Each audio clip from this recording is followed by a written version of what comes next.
quite literally.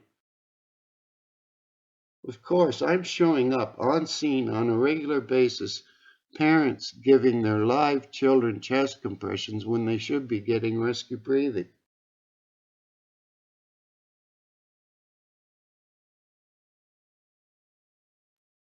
Yeah, do you know about the, must know about this issue.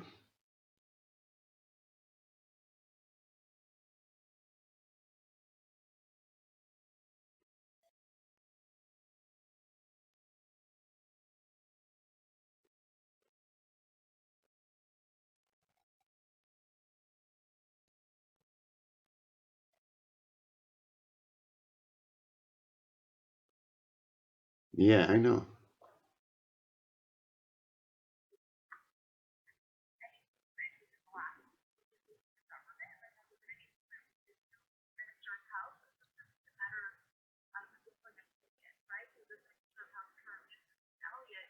Yeah. Oh, yeah. Of course, I made it. Well, yeah, I've made it aware to Christine Elliott's office. One of her staff, his name's Paul. I had a conversation with him. His family used to own a first aid training company, and when I talked to him, he says, "Well, that's wrong." Of course it is. The Wynne government knew it was wrong before they started doing it. God, it's just basic first aid.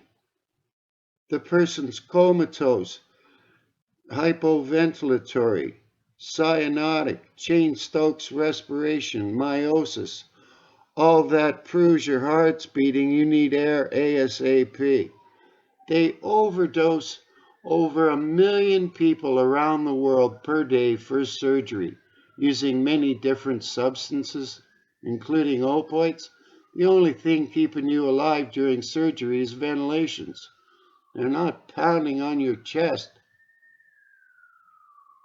Gosh, EMS and fire see it all the time.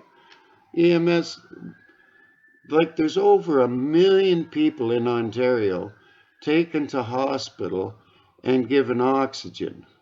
A lot of them are repeat customers like COPD and asthma, etc. Out of hospital cardiac arrest, there's less than 15,000 of them per year. And every doctor knows if it's a cardiac arrest caused because of respiratory arrest, the chance of survival is very slim because your heart has stopped because of oxygen deprivation.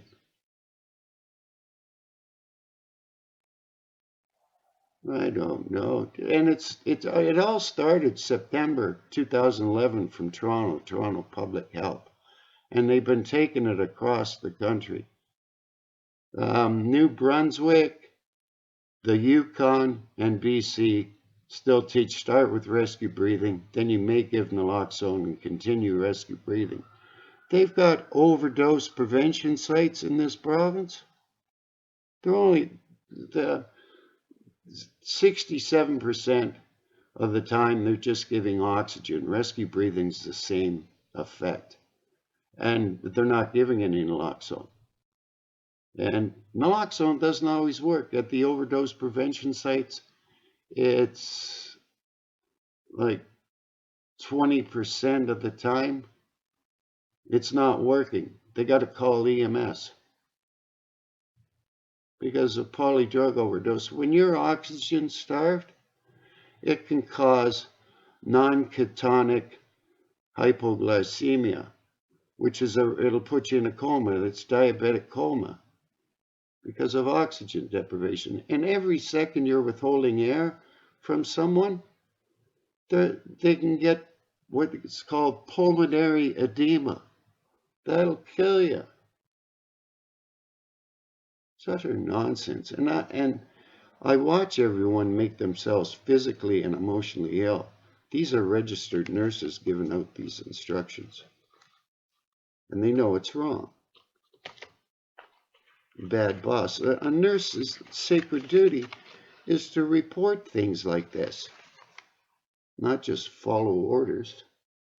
God, In the newspaper, you'll look in the newspaper, 90% of the time it'll say chest compressions. No mention of rescue breathing.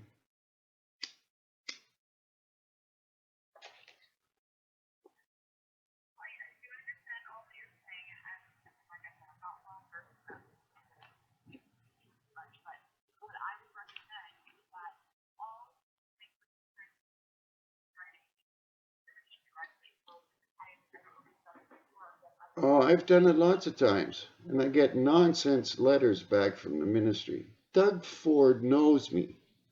I tried to save his brother Rob Ford's life back in 2013. Gosh, there was a rumor that there was a video of Rob smoking crack. So I went to the doctors at Public Health. I says, I guess this live human study can't end till somebody kills the mayor. If he smokes too much, drinks too much, has a diabetic coma, a stroke, or chokes on the extra gravy. The doctors started laughing their fool heads off. Yeah, Gary, kill the mayor, kill the mayor. Jeepers, sick puppies. All those are respiratory emergencies. Stroke, heart attack. If you have a heart attack, you're going to need baby aspirin, nitroglycerin, and oxygen. Stroke, anything. There's hundreds of causes that'll, be oxygen starved. This COVID, that's a respiratory emergency. They need air. What happens is somebody gets an injury, illness that puts, that's comatose. You've got all these laypersons, millions of them. Heart and Stroke Foundation wrote them a letter back in 2013 and told them to stop doing that. I make deputations to the Board of Health here in Toronto. Joe Cressy, the new chair, he's told me to shut up and cut my microphone, lost my references to the hard copy of the submissions, lost the whole section of the tape. It's all unrecorded. And I made a deputation, and the whole thing, my section of my deputation, is gone missing from the city's records. I haven't gone to the Integrity Commissioner yet, but they know about it. They all know about it. God, they took me to court once, had me charged with trespassing. I am handing out the proper instructions in front of Toronto Public Health Office. They call the police. The cops laughing his head off because all police officers have first aid and know what they're doing is wrong. Jeepers. So I went to court. It was too funny. Court was funny. I get in there. And Crown Attorney says, Mr. Thompson, why do you keep going back to public health? I says, because they're teaching malfeasance. Crown Attorney, Your Honor, we're dropping all charges. There's no possibility of a conviction here. You're free to go, Mr. Thompson. I'm standing there. He says, you're free to go. I says, you gave me paperwork that brought me here. I want paperwork says I can go. Crown Attorney says, there is no paperwork, just go. Yeah. Unbelievable.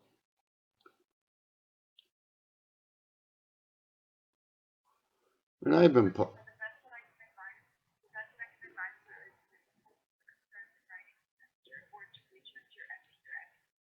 Oh, I talked to him, Bill Blair. Yeah,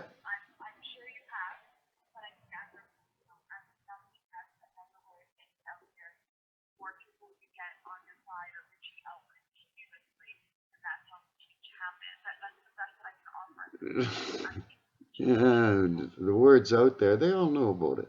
The word's out there, all right. And simple first aid.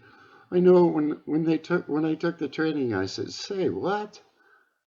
That when I got trained September the 2nd, 2011, at Dundas and Victoria Public Health Head Office, my GP is right around the corner at 80 Bond Street. I showed it to the head nurse. And you talk to the nurse before you see the doctor. I showed it to the nurse. She says, give me that. She made a bunch of photocopies. She says, Gary, I'm calling an emergency meeting with the doctors right now. Nothing became of that.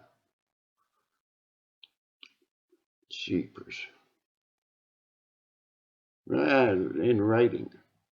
It's all in writing. I got all kinds of emails from you guys. Letters. They've threatened my father, and they threaten me too. Jesus, I've been to medical school, UT. I give lectures to the professor, the most esteemed toxicologist in the whole province, Michael Corbett, forensic toxicologist. I give lectures to his class. Takes 5 minutes. The students all have their heads down their desk covering their ears. So I says, okay, that's enough. I guess I got 30 minutes here, but they got the message in 5. Michael Corbett says, Gary, that's the best lecture I've heard in a long time. I says, how do I stop this, Dr. Corbett? He says, Gary, you got to get creative.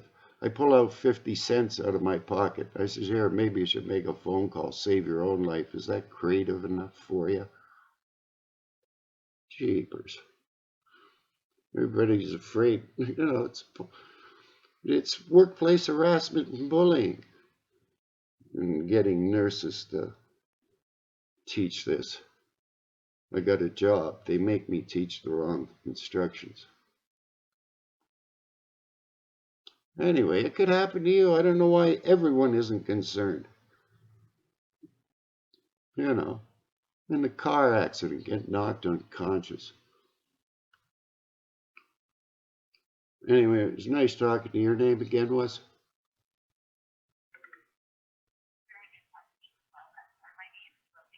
Lily. Okay. Yeah, but no one. Have you got my email address? Yeah, okay. I'll give you my email address if you can think of someone that I could talk to. Or phone me and tell me. Yeah, phone me and tell me who to talk to. Doug. I'm at the legislature for the reading of Bill 5, the 25 city councilors. Doug Ford leans over to Vic Fatelli. He says, that's Gary Thompson. He could sink us all. He's just trying to save lives. Jeepers. I was published in the resuscitation guidelines. Dr. Gordon Avi, he's the world expert on chest compressions. 20 years of his research thrown down the tubes. When the 2015 guidelines came out, he sent me an email on the day. He says, this is unbelievable. Unbelievable. Anyway, Lily, you have a great day. Nice talking to you. Yeah, bye-bye. That's Lily, Ministry of Health. You fucking mass murdering fucking idiots. And you know it.